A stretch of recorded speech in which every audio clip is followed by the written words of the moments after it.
Good afternoon, everyone. Astronomers detect gigantic X-ray bubble out of the center of our galaxy. Looks like a torus wave. Summer snow falling in northern New Zealand. And just a day before, snow falling in Tasmania and Australia. Media writers try to dismiss it right away. And if these sheep were to speak, they would say electromagnetic change is affecting the jet stream and cloud cells. Are you ready for a reset? On November 6, China launched the world's first 6G satellite. However, new technology is also bringing new problems to privacy-concerned consumers.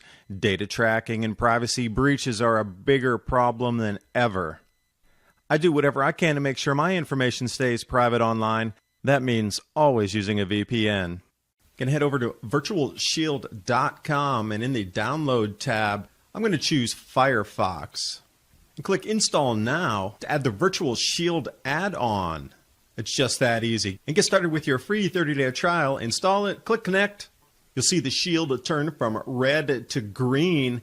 And you'll see how, from my initial service provider, I was able to even change my IP. Virtual Shield Network protected.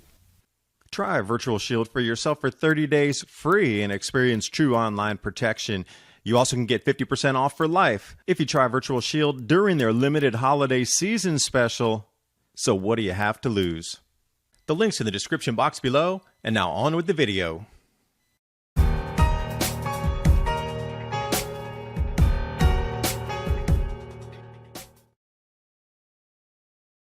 Who doesn't like bubbles? A Friday night evening of bubbles. Oh, gigantic X-ray bubble stretching out for the center of our Milky Way galaxy. The Hunab-Ku expands. Visible now with satellites in the X-ray spectrum. Looks like a loose figure 8 to me. Maybe that's why, through history, that figure 8 of infinity. Maybe the ancients knew more about these torus waves and magnetic fields than we gave them credit for. Because this is the pulse of life. It's not a horizontal delivery of magnetic field. It's from all directions. The Fermi bubbles and the everlasting symbols of infinity make more sense when you see this in the X-ray spectrum. And if we see that torus wave going off of the Milky Way galaxy itself from the center of the quote-unquote black hole, we should have a torus wave around our planet as well. And if it is going to emanate onto the crust and create an energetic signature, Michael Tellinger explains this very well in Zimbabwe, these stone corrals. Because when you look out at the X-ray bursts, rings, and what do we see down in Zimbabwe? The rings. If you knew how to manipulate this energy and you set this up as a grid, it's a different kind of technology that we have not been taught about in the average school system. But I'm sure there are many people who know how this grid works. Ley lines are on some of these same principles. This energy has to emanate out of this torus wave in different areas on the planet that are mappable. And then you start to think with the right chemical and mineral composition in stones, perhaps they could hold a resonant field. And if you knew the shape to hold the resonant field, based on those same torus waves, you could harness and create energy. Great book here, African Temples of the Anunnaki from Michael Tellinger. Will start you down that rabbit hole. And also, since we're thinking about spring planting season here in the southeast U.S., the Farm and Garden Calendar. This is for all the southeast U.S. Nantahala Farms and Garden putting this out. I'll leave the link in the description box below. It takes you through every single month. We're in December. January is just around the corner, and a couple more months we're going to be planting again. Both books, very solid recommendations. Jumping down to New Zealand. Who would have thought summer snow? Third day into summer now. Southern Hemisphere officially. Summer snow falling. Northern Southland, New Zealand. Light snow. How many inches describes light snow? It looks like what? 2 to 3 inches there? Temperatures plummeting overnight. But what I find so interesting here, the Met Service has shown snow down to 200 meters. For those of you in the U.S., that's 600 foot in elevation. Third day of summer, and look how much snowfall is coming down.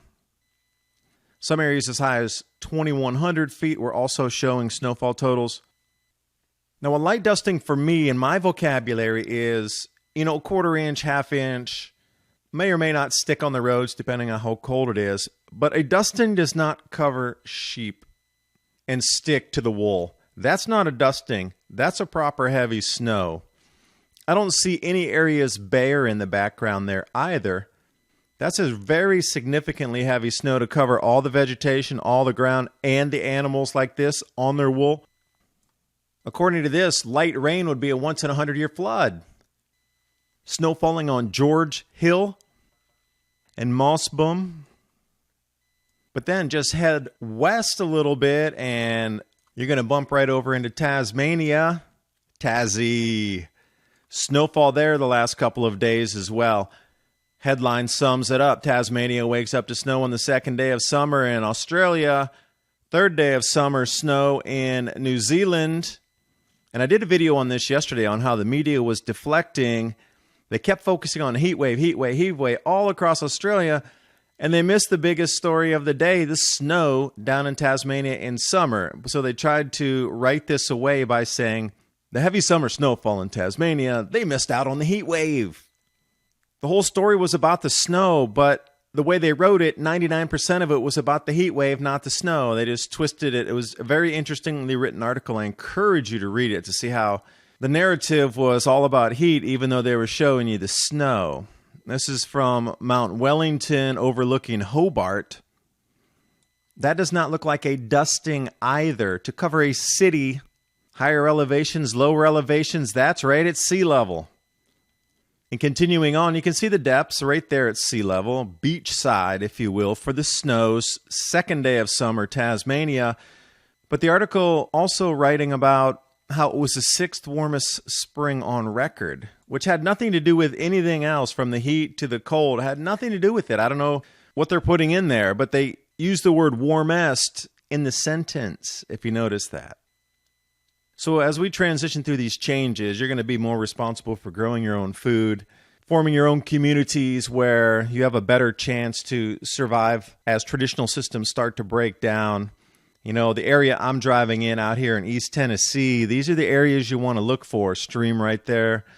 Productive farmland through the past as well. Earlier habitation, how long have people been living in the area? 10,000 years is a pretty good area to think that existence could continue there in some very abundant fashion, especially if there's a larger community. You have wood there for fire or for building, animal husbandry, and it's all about with your communities and everybody sharing skill sets in a more remote environment. For people to come out and find you out in this area here is going to be much more difficult. And if there is a crackdown of sorts, the countryside is going to be miles behind what will happen in cities first. This is your refuge and your camouflage for a while with the massive change happening across the planet. But remember, you will not be able to hide from this. You'll have to adapt through the changes. And how prepared are you for these changes with your food? Do you have emergency food and long-term stored food in your homes? If not, you might want to think about My Patriot Supply, the 2-week or the 4-week emergency food supply, along with ADAPT 2030, keeping you and your families more grand solar minimum prepared. I hope you got something out of the video. Tried to add a little humor in here. Thanks for watching. If you like this content, please subscribe and jump over to my Patreon channel /ADAPT 2030, and I'll see you next time.